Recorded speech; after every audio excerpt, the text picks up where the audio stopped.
আসসালামু আলাইকুম।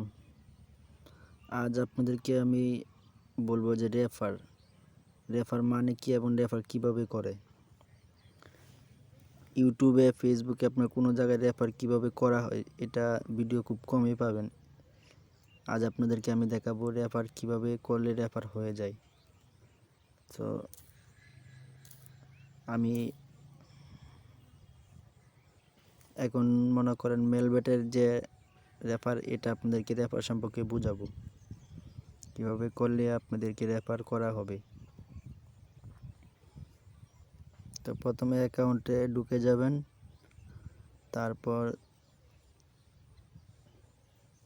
মেনুতে ঢুকবেন, তারপরে আপনি ঢুকবেন ওপরটাতে, তারপর ঢুকবেন আপনাদের ফর্মতে, এরপর নিচে আসবেন। নিচে এসে